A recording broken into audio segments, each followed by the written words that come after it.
Olá, olá pessoal, tudo bem? Sou o Juliano. Nós vamos dar sequência aqui das nossas aulas.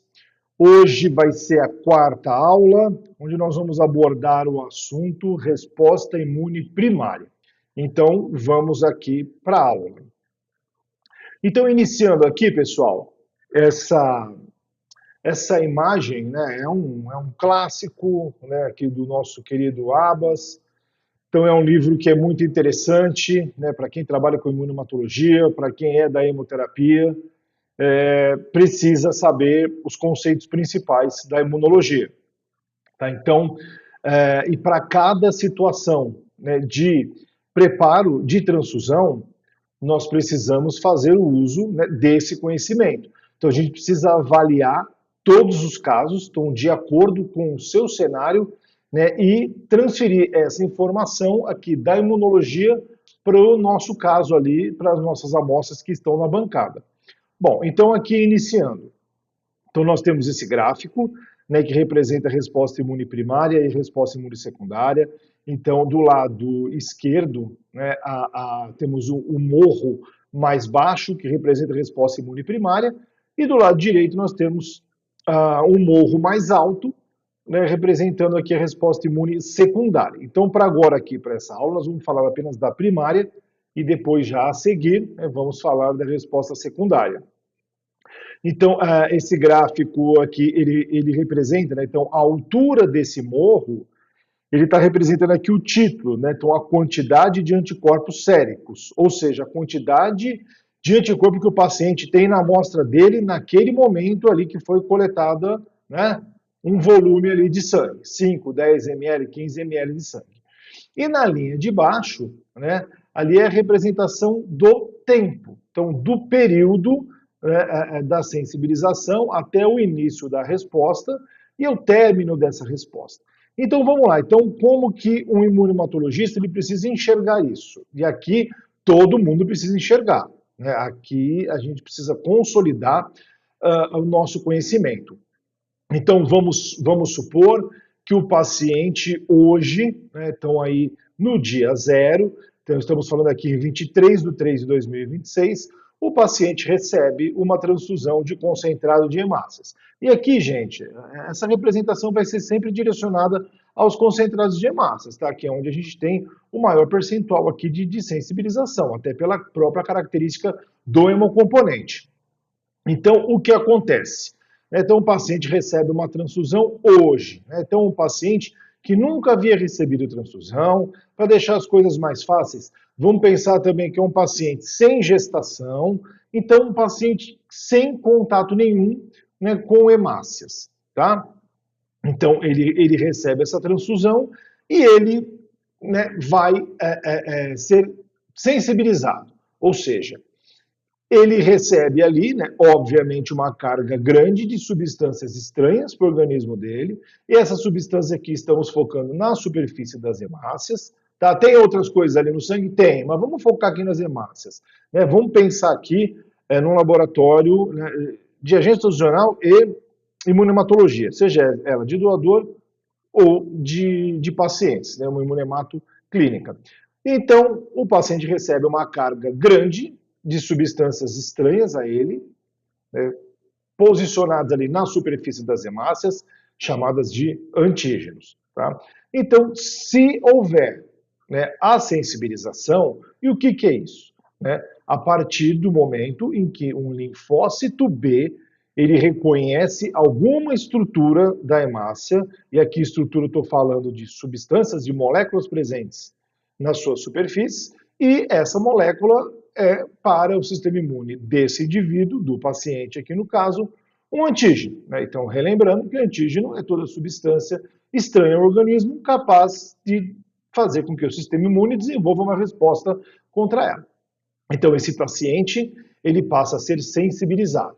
Então, um linfócito B, né, aqui naive, né, antigamente chamado de virgem, hoje a nomenclatura usa mesmo o termo naive, tá? Esse linfócito ele tem a capacidade de reconhecer alguma estrutura da hemácia, qual? Qualquer uma que ele tiver a capacidade de reconhecer.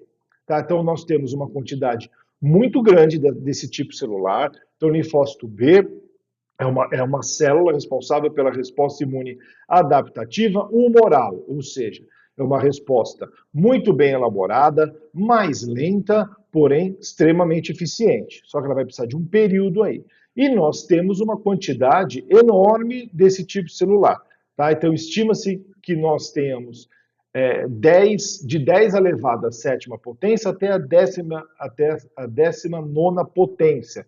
Ou seja, temos mais ou menos de 100 mil a 1 bilhão de linfócitos B com capacidade de reconhecer diferentes estruturas. Tá? Então, a partir do momento que o paciente recebe a transfusão, uma dessas estruturas presentes na superfície das hemácias pode ser diferente do indivíduo. Então, aqui o sistema imune vai reconhecer como no self, como no não próprio. E essa célula, esse linfócito B, ele vai, após o reconhecimento dessa hemácia estranha, ele vai iniciar um processo de ativação. Então, essa célula começa a passar por uma transformação, por rearranjo de genes. Tá? Então, aqui não vamos focar muito nesses mecanismos. Aqui eu quero que vocês entendam um pouco dessa história para associar com a rotina de vocês. Então, essas células passam por um processo de diferenciação, isso vai demorar alguns dias, aí é onde o primeiro morro, o morrinho ali da resposta primária, ele começa ali a ter uma subida, ou seja, células começam a se diferenciar e a se dividir. Tá? Então, nesse primeiro momento, mais ou menos ali de 3 a 5 dias, esses linfócitos B, eles começam a se dividir, então eles vão formar um pequeno exército de aproximadamente 5 mil células. Esse processo se chama expansão clonal e essas células vão começar a se reprogramar de novo internamente para se tornarem produtoras de anticorpos. Tá? Uma vez formadas, essas células recebem o nome de plasmócitos. Então elas têm uma alteração de tamanho, elas ganham volume de citoplasma, elas começam a produzir então, uma quantidade maior de mitocôndrias, porque a respiração celular vai aumentar nessa célula, ela vai se tornar uma grande usina produtora de anticorpos, então essa célula vai precisar de mais retículo endoplasmático rugoso, ela vai precisar de mais complexo de Golgi, porque a produção aqui vai entrar num ritmo frenético. Tá? Então, estima-se que um plasmócito ele tem a capacidade de produzir diariamente aproximadamente 200 milhões de moléculas de anticorpos, tá? Por dia, e aí mais ou menos 5 mil células. Então é uma resposta muito grande.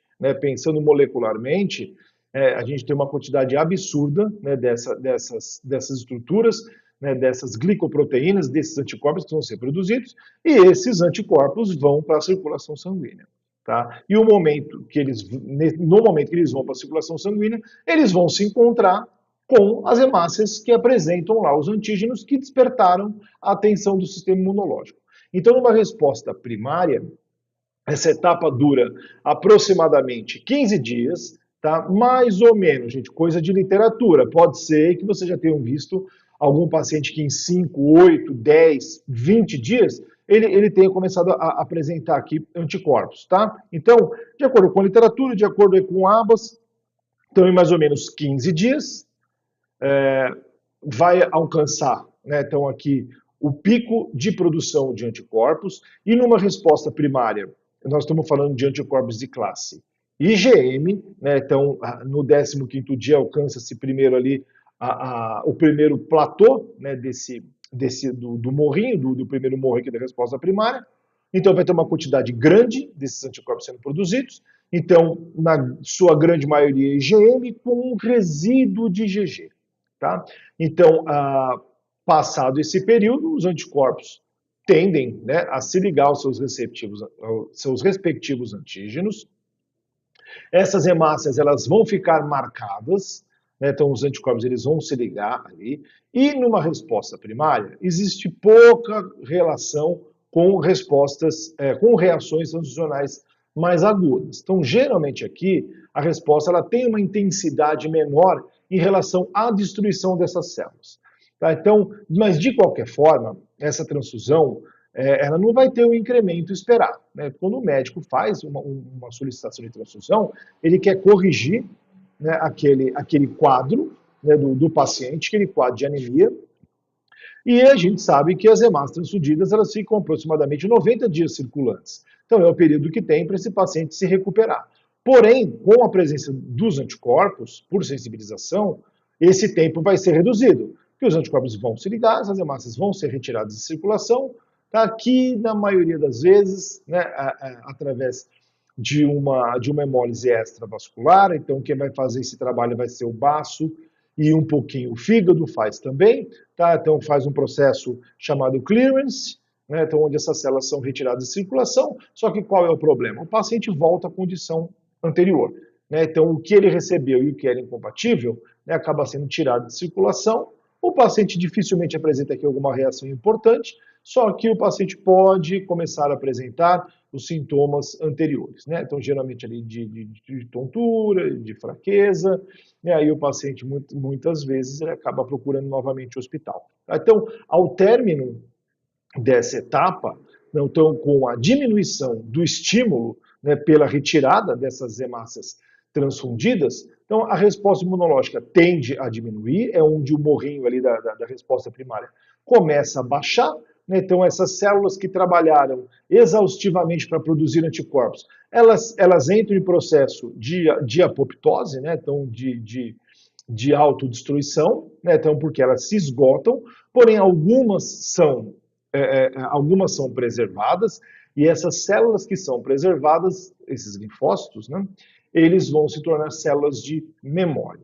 Tá? Então, na sua configuração original, o linfócito, ele passa por expansão clonal, ou seja, ele se divide, depois ele se transforma em plasmócito, ele faz o papel dele, ele produz os anticorpos. Uma vez que a resposta começa a diminuir, essas células morrem e se tornam, as que sobrevivem, se tornam células de memória. Então, gente, essa aqui é a primeira parte, né, dessa explicação. E aqui na hemoterapia a gente consegue ver isso com muita facilidade. Né? Quando a gente acompanha o histórico transfusional dos pacientes, então a gente consegue perceber. Né? Então, o paciente não tinha nada e a gente prepara uma transfusão, passado 15, 20 dias, 30 dias, aí a gente faz a pesquisa de anticorpos regulares, positivo, a gente identifica o anticorpo, então a gente consegue até saber, né, a classe do anticorpo, então aqui classe IgM, né, então se o histórico do paciente está muito bem controlado, então a gente consegue até saber, olha, foi uma bolsa ali que foi transfundida tantos dias atrás, que sensibilizou o paciente, tudo bem, isso não é um erro do banco de sangue, isso é uma coisa que acontece, né, então já é esse risco, né, ele já é calculado pelo médico quando solicita a transfusão, né, isso pode acontecer, é um percentual baixo, né, então a maioria dos pacientes aí tem a chance de 1 a 3% de formar anticorpos e sensibilizar.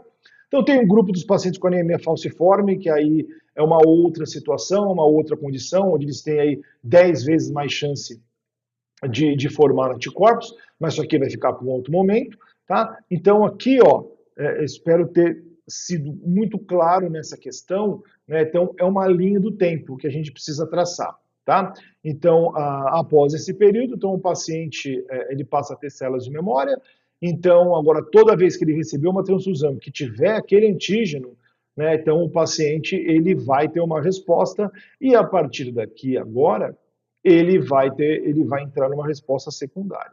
Tá? E não quer dizer também que ele não possa, numa resposta secundária para um determinado antígeno, ele não possa também ter uma primária para um outro, né? Porque cada transfusão tem o seu risco e aí cabe ali o pessoal da Imunemato fazer essa avaliação e verificar, em algumas situações, fazer a profilaxia, né, para evitar aí a sensibilização. Tá? Então, espero que vocês tenham entendido. Logo mais, então, nós vamos falar sobre a resposta imune secundária, tá? E valeu, pessoal, obrigado e até a próxima.